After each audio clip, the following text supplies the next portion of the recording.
అష్టాదశ శక్తి పీఠాలు గురించి మనం లాస్ట్ ఎపిసోడ్లో మాట్లాడుకున్నాం. అష్టాదశ శక్తి పీఠాలు అంటే ఏంటి, దాని చరిత్ర ఏంటి అని చాలా విషయాలు మనం లాస్ట్ ఎపిసోడ్లో తెలుసుకున్నాం. ఎవరైనా మిస్ అయి ఉంటే తప్పకుండా చూడండి. ఈరోజు మనం అష్టాదశ శక్తి పీఠాల్లో రెండవ శక్తి పీఠం కామాక్షి అమ్మవారి గురించి తెలుసుకుందాం. కామాక్షి అమ్మవారి దేవాలయం మన దేశంలో తమిళనాడులో కాంచీపురంలో ఉంది. ఈ ఆలయాన్ని కామకోటి నాయక్ కోవిల్ అని కూడా పిలుస్తారు. కామాక్షి అమ్మవారు ఆదిపరాశక్తి రూపాల్లో ఒక ముఖ్యమైన రూపం.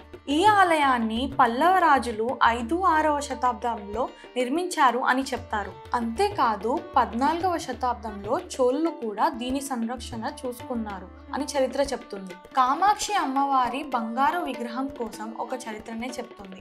లలిత సహస్రనామంలో కూడా మొదటి పేరు కామాక్షి శ్రీమాత అని పిలుస్తారు.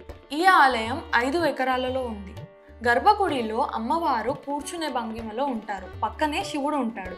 చుట్టూ బంగారంతో ఉంటుంది. ఆదిశంకరులు మరియు సరస్వతి దేవి ఆలయాలు కూడా చుట్టూ చూడొచ్చు.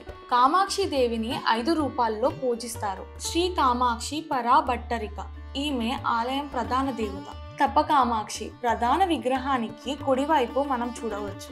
అంజన కామాక్షి ప్రధాన విగ్రహానికి ఎడమవైపు ఉంటారు. స్వర్ణ కామాక్షి ఈమె మందిరం యొక్క 2వ ప్రాకారంలో ఉంటారు. ఉత్సవ కామాక్షి ఈమెను ఊరేగింపు సమయంలో బయటకు తీసుకొని వస్తారు. ఈమె కూడా 2వ ప్రాకారంలో ఉంటుంది. ఇక్కడ ఆలయంలో ప్రతిరోజు 4 పూజ కార్యక్రమాలు జరుగుతాయి. గోపూజ మరియు గజ పూజతో ప్రారంభం అవుతాయి.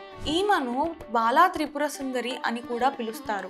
పురాణాల ప్రకారం బండాసురుడు అనే రాక్షసుడు దేవతలను హింసించేవాడు. దేవతలు చిల్క రూపంలో ఆదిపరాశక్తిని శాంతింప చేయడానికి తపస్సు చేశారు. దానికి సంతోషించిన అమ్మవారు ఆ రాక్షసుడిని చంపారు అని చెప్తారు. అందుకే కామాక్షి అమ్మవారి కుడి చేతి మీద చిలుక ఎల్లప్పుడూ ఉంటుంది.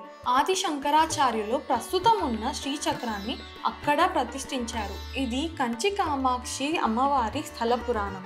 నెక్స్ట్ ఎపిసోడ్లో మరో శక్తిపీఠం గురించి తెలుసుకుందాం.